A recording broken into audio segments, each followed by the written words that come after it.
Josh from SoccerReviewsForYou.com, bringing you my personal opinions on the Nike Magista Opus. Now, for those that are unfamiliar with this series, this is where I don't necessarily talk about tech specs, but I more so share my personal opinions based on personal preferences about a particular pair of shoes. That was a lot of P's all in one sentence. I didn't mean to do that. Anyways, though, if you guys do enjoy this series on my channel, want to continue seeing it happen, be sure to leave your suggestions for what shoe you'd like to see featured next down below in the comment section of this video. Whichever shoe seems to get the most amount of requests is the one that will get featured in the next video. So, Nike Magista Opus, what do I honestly think of this particular shoe? When I hear Magista Opus, I automatically think underrated, and that's not really a word you associate with a very, very popular brand like Nike. Same goes for Adidas. When you think underrated, you think of the smaller brands, Mizuno, Under Armour, Asics, even Puma has models that you might consider to be underrated, but Nike,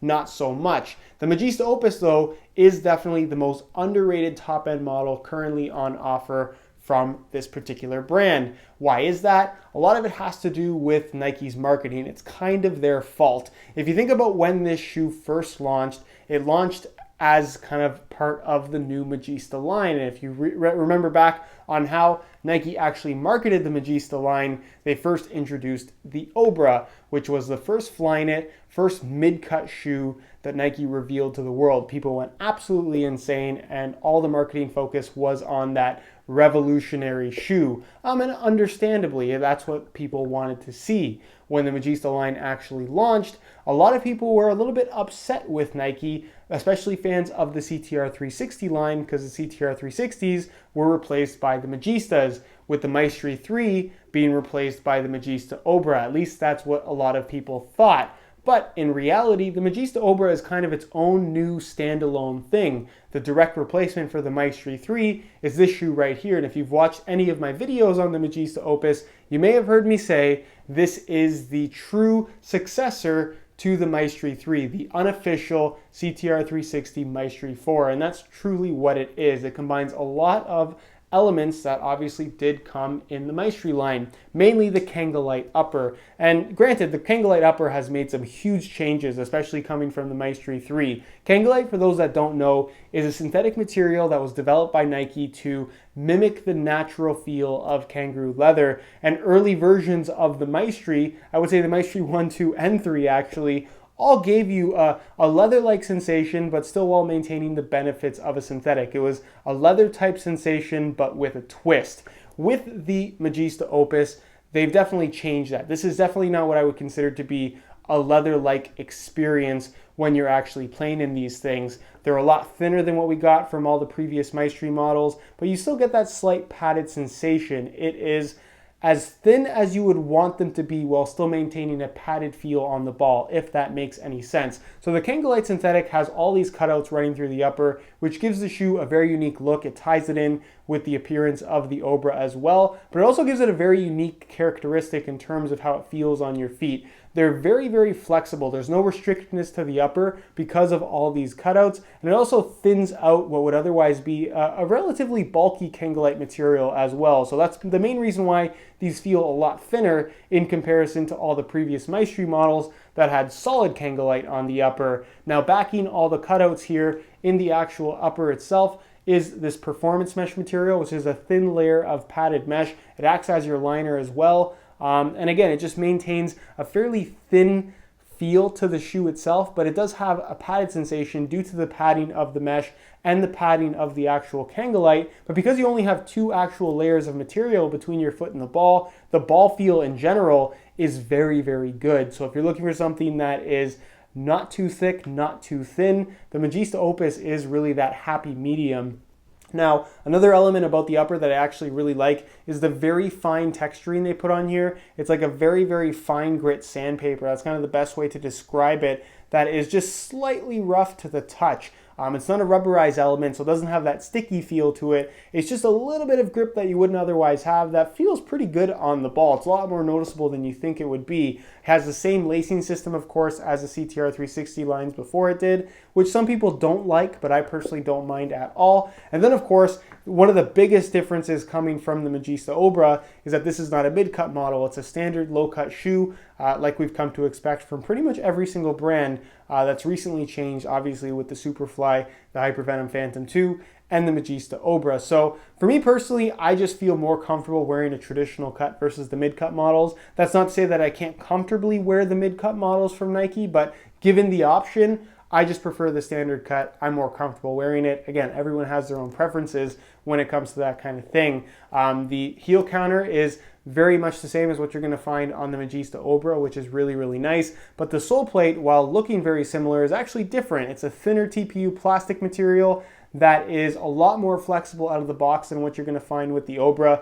Very similar actually to what you're going to find from the sole plate on the Tiempo Legend 5. And speaking of the Tiempos, it pretty much has the same stud pattern as well, minus the bladed studs in the heel, which ultimately doesn't make a big difference in performance at all. The feel is very, very similar to that of the Tiempo line. So overall, very, very high quality package here. And the one element about this shoe that a lot of people don't seem to realize is how light they actually are. That's probably the biggest change coming from the Maestri 3, which is a relatively light shoe in itself. This shoe is the second lightest top end model from Nike. The only thing that's lighter is the Nike Mercurial Vapor 10 by about half an ounce in the same size. So these things in a 9.5 US weigh in at about 6.7 ounces or so. That's lighter than the Opus, that's lighter than the Superfly 4, that's lighter than the Hypervenom Phantom 2, as well as the Hypervenom Finish. So if you're looking for a lightweight shoe that doesn't have that super tight fit and just feels very comfortable and natural on your feet, this is again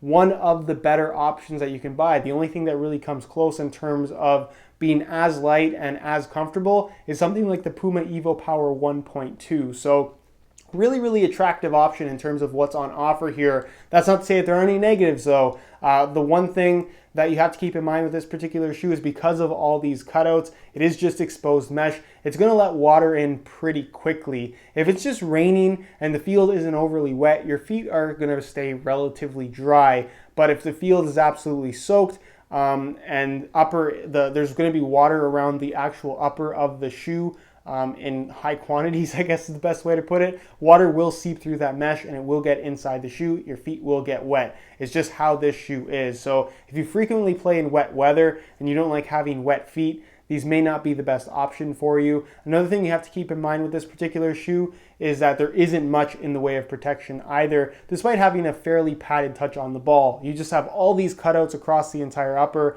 that creates actual holes in the protection, I guess is the best way to put it, where pretty much the only thing between an opponent's stud and your foot is just a thin layer of mesh. So again, if protection is something that you really value in a pair of soccer shoes, probably not the best option. The other thing you have to keep in mind is in regards to actually keeping them clean. This really doesn't have anything to do with performance, but it is worth mentioning, is that the lighter colorways are pretty difficult to keep clean. A lot of that has to do with the actual grit texturing on the surface of the upper. It seems to lock in dirt really well, which, like I said, makes them very difficult to clean up once they've gotten dirty for the first time. And of course, all the exposed mesh, especially on the lighter colorways, mesh stains very, very easily. So once it's stained, it's pretty much stained for good. So if you buy a really light colorway of the Magista Opus, just keep in mind they're not going to look clean for very long because it's just very, very difficult to clean up properly. But that's pretty much it in terms of what my straight up opinion is on the Nike Magista Opus.